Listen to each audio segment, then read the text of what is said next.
Bom dia, boa tarde, boa noite, meus queridos alunos do nono ano A e do nono ano B. Estamos aqui para a nossa segunda videoaula. Nós ainda estamos lá no capítulo 3. Agora nós vamos falar da segunda parte do capítulo, que é a teoria da evolução de Darwin. Leiam bem, por favor, da página 59 à página 60, correto? Na aula passada nós falamos de Lamarck, falamos das suas duas leis, a lei do uso e desuso e a lei da hereditariedade, ou seja, da herança das características adquiridas. Hoje nós vamos falar de Darwin, da teoria da evolução. Vocês já ouviram falar na teoria da evolução? Polêmica, né? Voltou a ter polêmica com isso, mas nós vamos entender um pouquinho que essa polêmica está mais na cabeça das pessoas que ficam presas a teorias do passado. Você se lembra que nós falamos que Lamarck era fixista. Darwin também viveu numa época em que o fixismo era a teoria ou era a crença, né, dominante em todo o mundo científico, em toda a sociedade, notadamente influenciada pela Igreja. Para que vocês tenham uma ideia, esse grande naturalista inglês, ele viveu de 1809 a 1882. Mas o grande trabalho dele, né, o trabalho que o projetou para o mundo e o faz ser estudado até hoje, aconteceu entre 1831 e 1836, durante 5 anos em que ele, como naturalista, esteve a bordo de um navio inglês que saiu pelo mundo para fazer cartografias, mapas cartográficos para as navegações da época. As viagens eram longas, eram muito caras, então colocavam-se na tripulação pessoas com muitas outras habilidades para que, aproveitando aquela viagem cara, pudesse fazer outros tipos de trabalho. E é aí que entrou Darwin.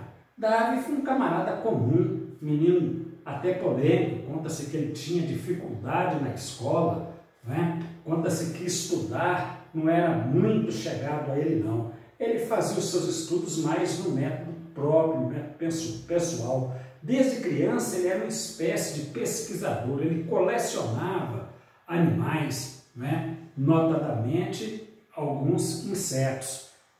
Calhou então dele ser convidado a participar da tripulação do Beagle, né? Esse navio inglês. Então, esse navio partiu para diversas partes do mundo e ele esteve, né, aqui na América do Sul, teve também na Nova Zelândia, teve também na Austrália, né, e andou para diversas partes do mundo, correto? O que o Darwin fazia? Ele observava as espécies daquele lugar que ele ia, não é? Como naturalista, ele desenhava aquelas espécies, algumas que ele podia, ele coletava, e aqueles desenhos e aqueles materiais, né, coletados, ele mandava para os estudiosos na Europa, correto? Além disso, ele começou também a fazer escavações e ele foi coletando fósseis, e esses fósseis também ele mandava para os seus estudos. Então ele coletou um grande material. Tanto é que foi depois de muito tempo que ele voltou da viagem que ele lançou as suas primeiras ideias. Porém, o que move o cientista, você sabe, o que move o cientista é a curiosidade. E já nessas observações, quais as curiosidades que saltavam aos olhos desse naturalista de Darwin, né? A primeira pergunta que ele fazia e que ele buscava resposta para eles é por que naquelas escavações eles achavam ossos de animais muito grandes e ossos de animais menores vivendo no mesmo espaço. Quando faziam o estudo desses ossos, percebiam que eram animais com características muito parecidas. Por exemplo, a preguiça gigante que ele encontrou, né, o tatu gigante que ele encontrou, muito parecido com a preguiça atual e com o tatu também atual. Essa foi uma das curiosidades dele. Outra curiosidade de Darwin é porque o mesmo animal tem características diferentes quando são encontrados em locais diferentes. Isso aí vocês hoje, com as observações de vocês podem notar isso. Não é? Você está assim num sítiozinho, num local muito bacana, e você vê uma quantidade de passarinhos diferentes.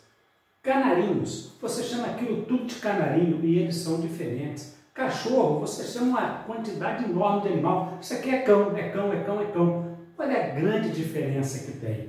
Então isso aí fez com que ele fizesse perguntas. De onde vem essa diferença? Por exemplo, ele duas coisas que o intrigou. Primeiro, as emas, né, do sul da Patagônia e do norte da Patagônia. Por que elas tinham diferenças marcantes? Elas eram muito parecidas por um lado, mas tinham diferenças marcantes pelo outro. Agora, para ilustrar o trabalho dele, ele acentuou essas diferenças num passarinho muito comum na região dos Galápagos, das Ilhas Galápagos, que fica ali na costa do Equador, né, um lugar muito bonito, muito diferente, né? Esses passarinhos ele tem o nome de tentilhões. Aí o Darwin começou a observar tanta diferença nos tentilhões, tanto os das Ilhas Galápagos como os tentilhões que habitavam o continente, né? Por que eles estavam diferentes? Depois de muitas discussões, né, e com o auxílio também de mais um estudioso, né, um outro naturalista, Alfred Russel, Alfred Russel teve uma grande influência no trabalho de Darwin.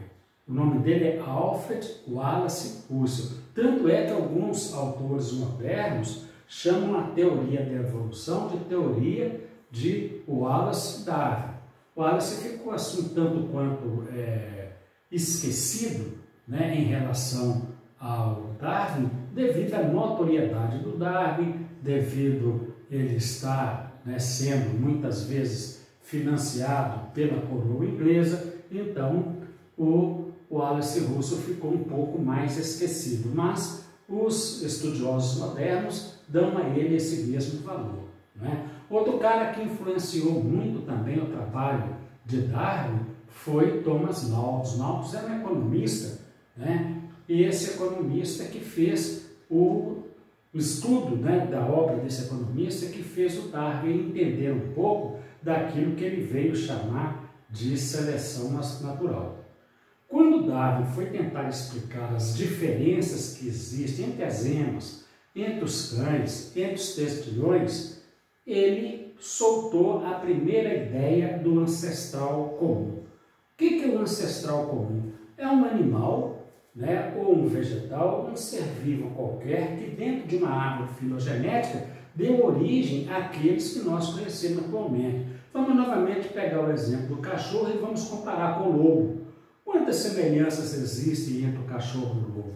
Mas eles são de espécies diferentes. Se nós colocarmos a loba e o cão para cruzarem na natureza, eles não produzem descendentes férteis. Eles são de espécies diferentes. Porém, basta uma pequena ou uma observação um pouco mais detalhada para perceber que eles têm muita coisa em comum.